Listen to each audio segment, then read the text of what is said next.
Red, how are we? Good day. How was your tea? It's all right. You didn't make it, so it's absolutely lovely. I didn't make it, to be fair, because if I did make it red, you'd have had a proper cup of tea, black with 2 sweeteners, and that would have been it. Final. Heresy. Absolute heresy.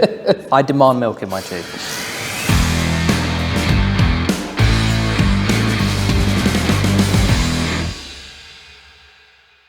How has your week been, Rick?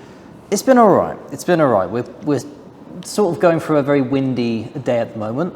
That's always very fun when you're in a metal warehouse, but yeah, all things considered. I'd ask how your ride was, but you rode with me. Yeah, exactly, yeah. So I know how it was. Yeah, it was terrible. Yeah, the random road closure on the way here. Just, yeah, no signs, nothing. Let's just block the road off. Let's dig out a section of the road and then put that on the other side of the road. With no road diversion signs, no closure signs, no here, go this. I will say though, on the way back, when we had to turn around and loop around, there was diversion signs there. It's like, okay, great. Yeah, but can we see that on the way in, please? What I love is there would have been no traffic coming that way because the road is closed. So those signs are purely for the people that have turned around. Have just got there and turned around. So the idea to get that way is you have to go the wrong way first. Planning at its best. I love it. Exactly. I love it. Other than that, good week? It's all right, yeah, it's all right. Tired as always. That's just me, in a nutshell. Why are you tired, mate? Oh, you know, we might have had like a little trip. We had a trip? Yeah, we did. I must have missed that. Oh, okay, yeah, that would explain it. That would explain why. It must have been someone else driving really badly. Ooh. Where did we go, Red? Come on, where did we go? We went to Liverpool. Liverpool? That's the one. I always forget how to pronounce that. Liverpool. Yeah, it was great fun on the way there. I had a Lots of good time. motorways. Yeah. On the way back, a lot of Wales, scenic routes, and then more motorways. And why would motorways be important, Red? Oh boy, I'm glad you asked. Smart motorways. Today's subject, smart motorways and their implementation. So we've had reports recently, news that they are pausing the expansion of the smart motorway system. And basically what this means is somewhere along the lines, someone's thought, hang on, these motorways, maybe they're not so great. Yeah, maybe they're not working the way we need them to. That's it. Maybe whatever we've done to think out and plan these things and the millions of pounds we've already spent on them, maybe it's not going so well. So we are now in a lovely position where we have tens, hundreds, if not maybe 1,000 miles of smart motorways, and they are deemed basically unsafe. At least I would say as much, they are unsafe. Because they have effectively, during busy times, removed the hard shoulder. So now we don't have that guaranteed safety of that hard shoulder. Now we don't have the ease of just, can I get into the left lane, and then hard shoulder, I'm safe, or relatively safe. Can you tell me what that's about? Because for me, as someone who doesn't quite understand it yet, obviously I drive on the motorway quite regularly for my job, for just getting around A to B. To me, it makes absolutely no sense. I liked the hard shoulder. In fact, I like the sections of motorway now that aren't smart motorways. In fact, I look forward to them, especially because the areas that haven't had smart motorway yet built on them, but they're having them installed, Newport Pagnell to Northampton, it's a nightmare. Crawling at 50, 60 miles an hour with average speed cameras everywhere. For the last 3 or 4 years. But yeah, how long does it take? How long does it actually take to just all of a sudden get rid of a lane and just put some fancy little middle parting lines on it, for crying out loud? Can you explain to me what that's about? Because it makes absolutely no sense to me. So in my very limited knowledge of the entirety of what they're planning to do, we basically have an idea from Highways England and the government where they want to increase the traffic flow along the major infrastructures of the UK. And that's absolutely fantastic. However, in doing so, now we have 4 lanes of traffic, but that hard shoulder, which we've always depended on, is now effectively gone. Now, if those motorways aren't so busy, that first lane could be closed off, and there'd be a little red X on that sign to say, do not go into that lane. Makes perfect sense. However, now we're starting to see that when people are breaking down, the emergency is now becoming a reaction. Someone breaks down, how fast can that person contact the authorities? Do they know who to contact first and foremost? I imagine the police, and then if they've got the number for Highways England, fantastic. But then how long does it take for the cameras to turn towards the vehicle so they can monitor what's going on? How long until The Highways England get there, they put out the cones, the lights are on, everything's flashing, so drivers now know, fantastic, I shouldn't be in the first lane anymore. And therein lies the problem. We've lost the guarantee of safety, and we've now gained that absolute abnormality, which is the majority of traffic in that first lane is going to be heavy goods vehicles, as you know, and then second lane might be heavy goods vehicles overtaking. So if there is a vehicle in the first lane which has broken down, motorists behind these large vehicles won't be able to see it from a mile off. We'll see them moving, switching lanes, possibly swerving, whatever goes on. But we're now so uncertain of that safety point because we're effectively blind to a potential hazard in that lane. If the signs haven't come on quick enough, you know, I've seen footage of someone coming off a slip road, and then half a mile up the road from there, the signs are blank. There is a small van, parked in the first lane because they have broken down. You've now got one lane of traffic, first lane, swerving into the second lane. You've now got second lane swerving into the third lane to avoid the chain reaction, which is. So now you've got vehicles passing very quickly, swerving from the second lane, from the third lane, into the fourth lane. So when we see this, what is your reaction immediately? Well, if anything, I was about to, very plain white, that sounds stupid. I'm glad you said so. The reason why I think that is absolutely ridiculous is because you're making it sound like it's basically a game of dodgems and a game of who can react the fastest. And once people can react the fastest, for example, who spots that? Is it obviously the person who's broken down quickly runs to go and phone it in, or they use their mobile? Do you know the number for Highways England? I'd assume we just call 999. See what I mean? Yeah, so you'd call the police for it. Okay, so you've got to phone the police, get to the operator puts you to the police. They're then going to say, take down details of what happened. This is starting to sound like an awful long time. Do you know what I mean? All this time when a vehicle could hit yours. Exactly. So in that time, what have I got to do? Basically think I'm at, Winter Wonderland or something, and I'm on the dodgems and I'm having to avoid the broken down car in the middle. Yeah. I've got no gripe against the broken down car. I have a gripe against a system that hasn't quite fundamentally thought of how that person is going to stay as safe as possible. Yeah. Because, what can they do? What my question is, in turn, back at you sort of question. Can you explain to me how on earth this new smart motorway system is meant to be suddenly better or safer or more efficient than what we've had previously? Because I don't think the hard shoulder was a problem. If it ain't broke, don't fix it. Why have they attempted to fix it? I'm glad you asked. And the short answer is, no, I can't. I don't get it either. I don't get why we've now got a fourth lane added to the motorway. And one of the slogans which has been thrown around a lot at the moment is you've basically expanded the motorway on the cheap at the cost of safety to the motorists. Immediately, safety is a top concern for people. Motorists, government, obviously, no one wants statistics coming out saying X amount of people have died. Unfortunately, this has happened. And now we're starting to see 63 deaths in the space of 4 years between 2015 and 19. This has all happened on the smart motorway system. That's just right. It's wrong, isn't it? It's wrong. I don't understand how they've justified it then. So the smart motorway is now in place in a lot of areas, and in the other areas where it's not done, as we've said, it's taking absolutely forever to get done. I feel like I'm going to be pretty much near retirement by the time that finishes, plus 20 years on top of that. Yeah. So probably closer to death. We live in the UK. Everything runs agonisingly slowly when it comes to construction. But even when it's done, it's not going to, you've said that, how many was it? 63 deaths? 63 deaths. In 4 years. 4 years. On the smart motorways alone. I don't know about what the statistics are of the motorway in general in this country, or any sort of A roads or B roads or whatever the national statistics are. That doesn't sound good.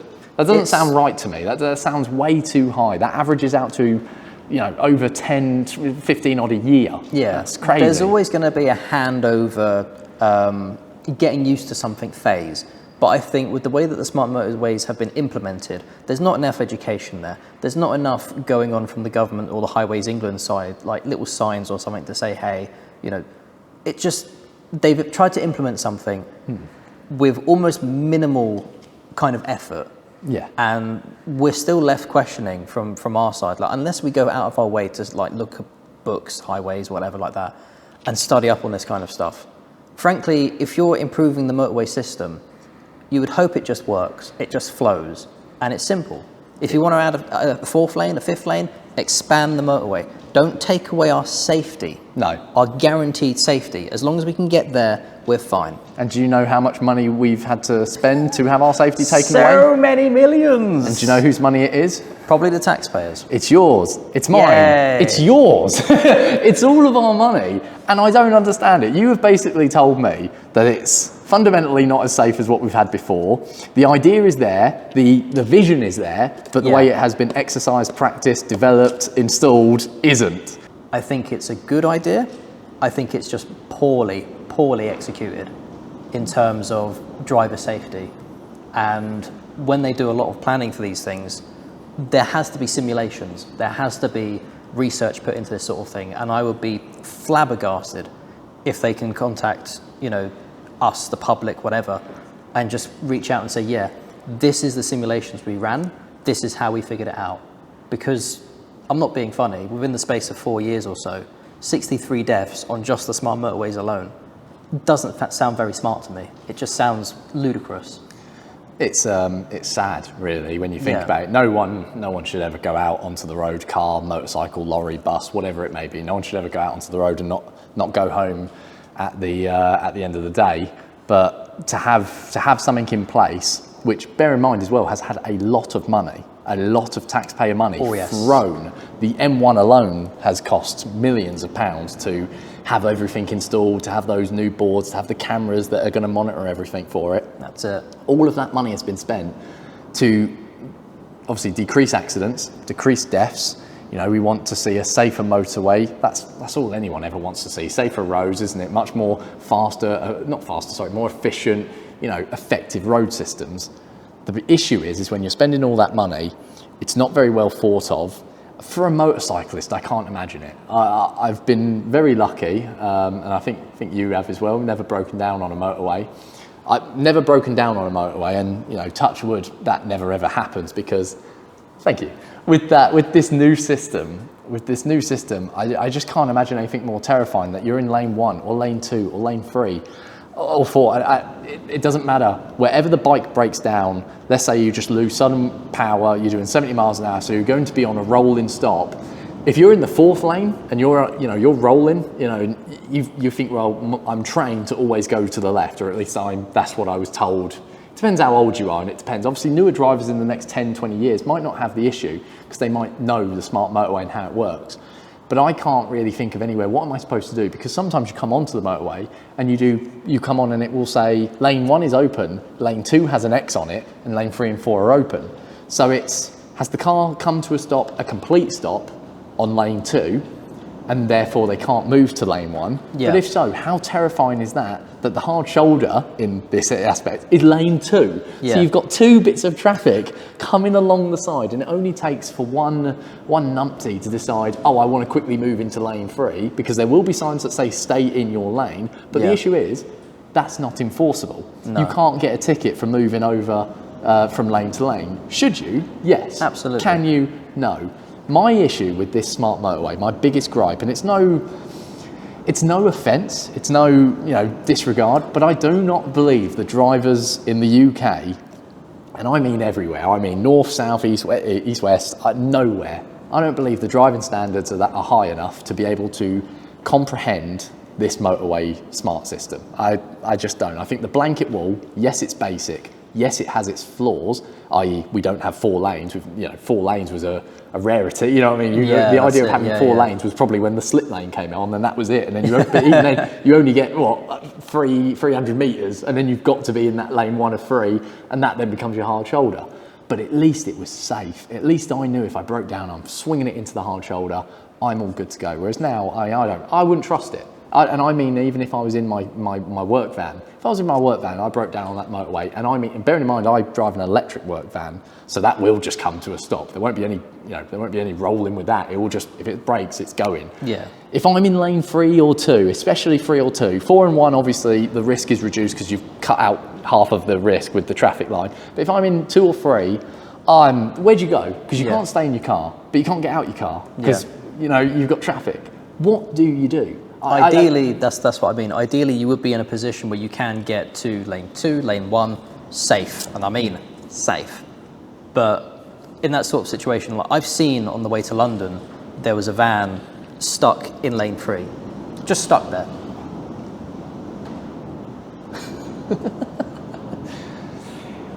Yeah, you all right? What's that old song they sing when they were people where it's rain, rain, go away, come back? That won't work with the wind, mate. Oh, it might do. Have you tried it? Ooh. So I've been on my way to London in a car and I've seen a van abandoned in lane 2, middle of the motorway before the smart motorways came in. They can't go anywhere. They've got a van full of stuff and you see these lads, these work lads, get out the van. They're panicking. They are stuck in the middle of the motorway. Traffic is now crawling at 20 miles an hour. But 20 miles an hour is still quite daunting when you've got a wall of traffic coming at you. So all things considered, I think the smart motorway system needs to be rethought. We need to have that hard shoulder back. We need the guarantee of safety. And I really want to see an improvement.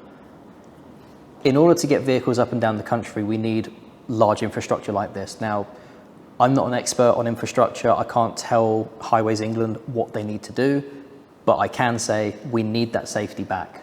Please give us that safety, that guarantee back that we can get somewhere safe within meters, 100 meters, 200 meters, whatever it is. Don't give us a mile of these bays. That's not good enough. No, because I don't think there's been enough advertisement or enough education as to how sporadic are these bays. Like Formula One, for example. Formula One, not every single corner has a runoff. Hence why some corners, if the driver gets wrong, they're into the gravel, or they're into the grass, or they're into a barrier. That's it. Not every single one of them is luxurious enough to have a nice little runoff that you can just spin off. It's the same with the motorway. I've only ever seen a few little runoffs, and even then, I would say a good portion of them say emergency vehicles only, because it's obviously for the police to do speed checks or ambulances to park up, or whatever it may be. And I agree with you on the sense of let's bring back a hard shoulder. And to be honest, considering, I don't know, I get quite passionate about this thing, because it's the money side of things that really annoys me. Yeah.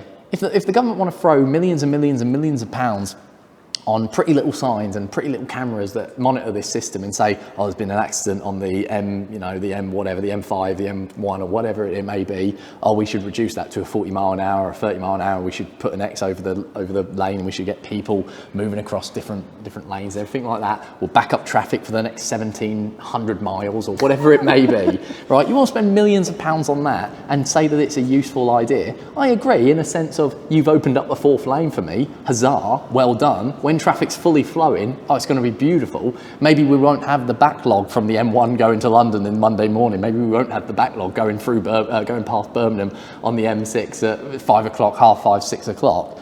Spend some more money. Open up a 5th lane then. Let's extend the motorway even more. At the end of the day, it's not like they care too much, is it? They buy all the farmland anyway to put a stupid train network system that hasn't been built, massively delayed and is insanely over budget. So let's do it again for the road system.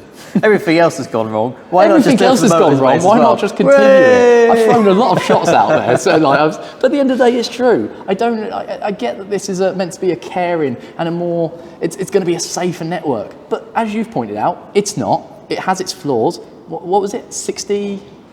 63 deaths in the space of 4 years. 63 deaths in 4 years. It's not right. That's so wrong. I can't imagine that the count before that, the statistics before that, were any different. Whether they have been higher or lower, I can't imagine they were too far away from that on that's on smart specifics. On specifically smart motorways, nowhere else in the system. So 4 years, what's that averaging out to? 4 years? 15, 17, something like that. Now you're asking me to do math. I know. But that's way too many deaths a year. Yeah, 15, 16 deaths a year. That's over 1 point something a month. Yeah, that's ridiculous. On a straight line at the end of the day. Let's think about what the motorway is. We are straight roading. It's as simple as it gets. And because of this new system now, where we're not even entitled to a hard shoulder to park our broken down cars or whatever may have happened, do you know what I mean? Motorways used by a variety of different people, variety of different vehicles, carrying a wider variety of different luggage.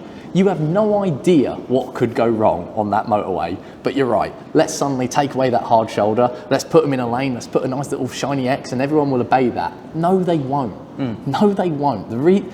I'm sure this country must have quite high levels of speeding fines, parking fines, disqualifications. Do you know what I mean? Because it is. There's a lot of areas to get caught out in this. I don't believe our standard of driving is as high as what maybe the DVLA or the DSA probably want to make it out to be. I think that's all ludicrous. Bring back our hard shoulder. Government, spend more millions of pounds and give me a 5th lane. There we go. Yeah. But as always, that's just our passionate little rant here. If you do have anything else to add, then please, by all means, do add it in the comments below. We'd love to hear it and we will be reading it. Aside from that, thank you for watching. You can always like and subscribe. And as always, I'm Uncle Red. I'm the Rhythmic Biker. And this has been the Wolf Tales.